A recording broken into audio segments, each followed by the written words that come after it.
Welcome to I Love This Thing So Fricking Much, a podcast about passion. My name is Sophie Katz, and today I am joined by Andrew Friedenthal, the best connected themed entertainment writer who's never yet actually worked in themed entertainment. Welcome to the show, Andrew. Hey, thanks for having me. Well, thanks for being here. So, here's how this works. Andrew will have 3 minutes to talk about something that he loves. This can be a person, place, thing, concept, activity, anything he wants. Our only requirement is that he loves it wholeheartedly and wants to tell us why. Are you ready, Andrew? I sure am. Good. Got my timer here. Now, what do you love so fricking much?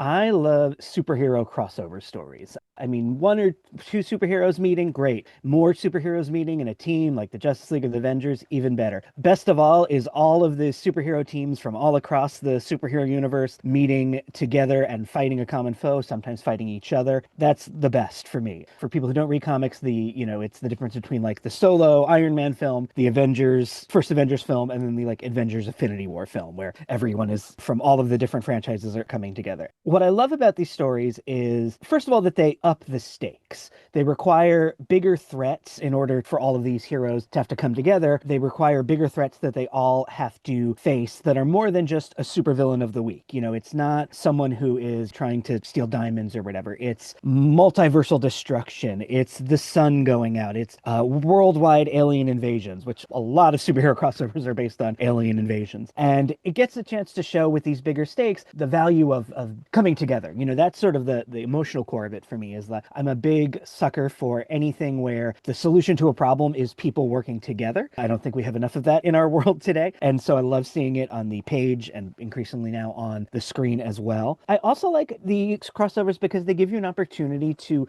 learn more about the characters. Like, I think Superman and Batman are both really interesting characters on their own, but when you bring them together, it gets to reveal other, even more interesting facets about them by showing how these, different characters can interact with each other. I also really love crossovers just because they're fun. I certainly have a place in my heart for deep, in-depth character studies that are, about the dark night of the other kind of dark night of the soul. But I also sometimes just want to see a whole bunch of superheroes having to fight a whole bunch of supervillains in order to save all of existence. I'm also a big sucker for kind of like mind-bending science fiction concepts, and those will often apply better when you have these higher stakes of these crossover stories of all these superheroes coming together. And as a writer and a storyteller, I love kind of modular storytelling where bits and pieces of a story are distributed into different formats and places. And in traditional comics publishing, you'll get that in a crossover where there'll be a main miniseries and then maybe some side series, and then individual ongoing series will have their bits of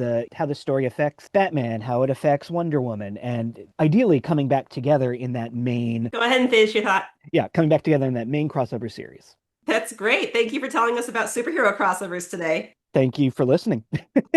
So how did you first become a fan of these superhero crossovers? I got into superhero comics with the Death of Superman storyline in 1992, 93. My dad had just happened to like pick some of them up thinking that it would be interesting. And so I read it and really liked it and kept reading. And then it wasn't too long after that, maybe a couple years after that, there was a big DC Comics crossover called 0 Hour, which involved someone trying to like destroy time and rewrite time. And my mind was blown that you could have such a big concept and such a big idea. And then from there, I just sort of mushroomed out into wanting to consume all of the superhero stories. So it sounds like these pivotal crossover stories were for you the introduction to some of the other superhero characters, if I'm hearing you right. It wasn't that you started reading Batman and Superman first, you read a story that had both of them potentially in it. Yeah, absolutely. And then it would be like with the 0 Hour, it was the entire DC universe. And so I'd be like, oh, who's this character? And who's this one? And I would follow and this was pre-internet days. It was then following things down the rabbit hole of there's often little editorial boxes at the bottom where they reference a previous story. So I'd be like, oh, now I need to go find, Justice League number 125. And so I would go to these comic sales with my dad to, find these back issues. And I'm sure that's also a big part of it for me is the like emotional connection of really loving that time one-on-one with my dad of going to these comic book sales. Did your dad have any favorite superhero characters? He's more into, I think, the pulp characters to a larger degree. So characters like the Shadow and Doc Savage. And he's a huge Sherlock Holmes fan. And so I can definitely recognize the obsession of like superhero minutia coming out of the like obsession with Sherlockiana. Sometimes when these big franchise sorts of stories come up on this podcast, I end up asking about recommended starting points, but it really sounds like, at least in your experience, you could start with a single hero, but you could also start with these big stories, even if you don't have all the context, and it still makes sense. Is that the case? Ideally, it should. It's funny. I feel that in certain ways, when you're a child jumping into those big stories, you kind of don't care in the same way about like every little bit making sense. And so you can just sort of follow the large strands of it. As an adult, if you were to pick up my favorite, kind of the first and I think still the best crossover, Crisis on Infinite Earths, there would definitely be hard to pick up on some aspects of it if you were just trying to read it. But if you kind of give yourself over to it and just enjoy what you're reading and not needing to know the entire backstory, I think that it could still be enjoyable. Most of the people I know are huge geeks, so they know the backstories.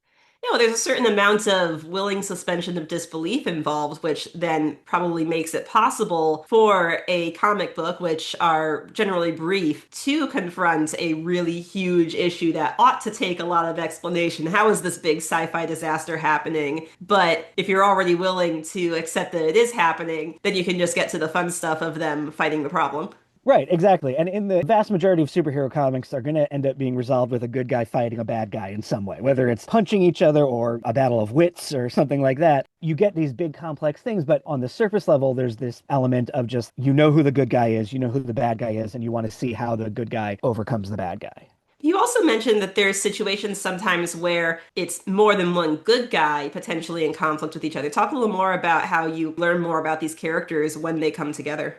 Probably the biggest example of the superheroes fighting each other was the Marvel Civil War comic arc, which then became the Captain America Civil War movie, or was loosely adapted into the Captain America Civil War movie, where you had this very post 9/11 idea of a superhero registration act that Iron Man, Tony Stark was in favor of, and Steve Rogers, Captain America, was opposed to. And so you got to see, sometimes in really well thought out comics and sometimes in kind of ham fisted ones, how the various characters reacted to that legislation. And it would, reveal aspects of their character that you maybe hadn't thought about before. So like Spider-Man at first sided with Iron Man, and then as he saw that it was becoming more and more of a kind of fascist ideology, he sided then with Captain America. And so you got to see these two twin aspects of that character's persona really playing out. Talk a little more about how superhero crossovers are about the value of coming together. So that, like I said, that's my favorite aspect of it because it shows that there's, to talk purely in superhero terms, something like the Joker, just an evil clown out to wreak mayhem. That's something that a single character, a single hero Batman can fight. But like if there is a entity from the dawn of time who is eating parallel universes and is coming towards our universe, well, Batman can't fight that alone. Superman can't fight that alone. Even the Justice League can't fight that alone. They need heroes from other times and other places. And it, on the metaphorical level now, it shows that there are threats that no single person can do anything about. Climate change is something that no individual can actually do anything about. It requires everyone coming together and lending a hand and doing their part to create this force that can combat a bigger threat. You mentioned before Crisis on Infinite Earths as one of your favorites of these stories. Tell me more about it. Crisis on Infinite Earths came out in 85, sort of into 86. It was the 50th anniversary of DC Comics. So DC had developed a huge multiverse of all these various Earths and dozens of different Superman and Batman. And they were worried at the time, because this was when readership was starting to get older and not be very entirely kid-based, that you had older collectors. The editorial and publishing staff at DC were worried that these readers weren't going to be able to follow, you couldn't just pick up a DC comic and understand like, well, why is this Superman different from this Superman or whatever? And so they wanted to really clean up that continuity. And so in this crossover series, they kind of put the entire multiverse into this one single narrative, this idea that the multiverse was a cosmic mistake based on this much older DC comic story of an alien named Krona who had looked back to the dawn of time and accidentally split it from a universe into a multiverse by looking back. And so then there were these two entities, the Monitor and the Anti-Monitor, who were fighting since the dawn of time, and now the Anti-Monitor was winning and was consuming all of the parallel Earths. And by the end of the story, they had shuffled all of their characters and Earths into one singular universe of continuity. So there was no longer a multiverse. It has since come back, but at the time, it was, this massive change in their continuity. And as this last gasp grasp of all of these different Earths. It's just this fun romp of exploring all of these different worlds and characters and concepts that had accumulated over 50 years and getting to watch them all get together in different formations and fight this ultimate evil. Maybe the biggest comic book battle that they've ever actually put on page.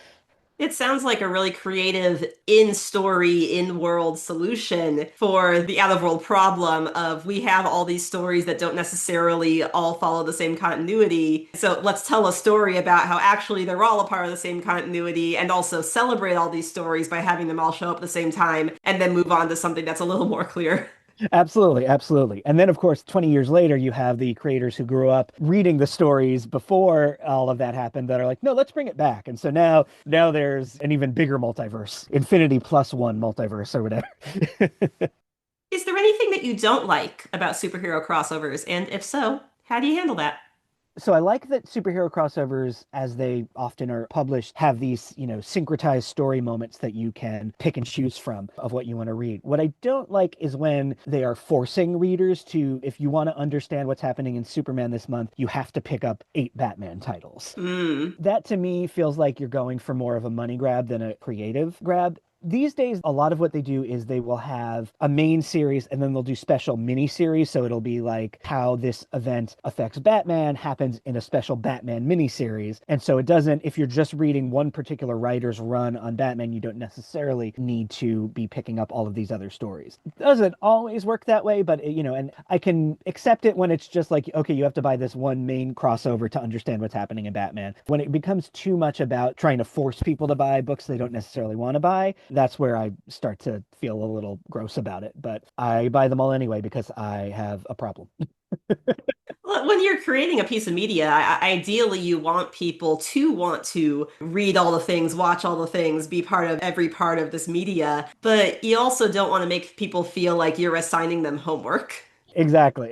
Yeah. Like you want talking in theme parks, like you want people to appreciate if there's a link between two rides at, Star Wars Galaxy's Edge, but you don't want them to say, well, you won't understand the story of this ride if you hadn't gone on this other ride. Yeah, each individual ride ought to be a good experience and a full experience in itself that makes you excited to want to do more rides. Exactly. Yeah. Andrew, thank you so much for telling us about something you love today. Thank you for having me. It's a pleasure to talk about. And thank you, our listeners, for tuning in today. If you would like to learn more about superhero crossovers or our guest Andrew, you can find his social media information in the episode description. And if you have something you love so freaking much you want to tell me all about it, consider this your invitation to join the show. I Love This Thing So Freaking Much is a production of Through the Window Media.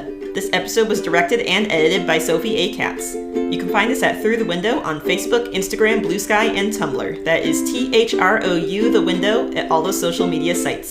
Be good to yourself, be kind to each other, and you'll hear from us again soon.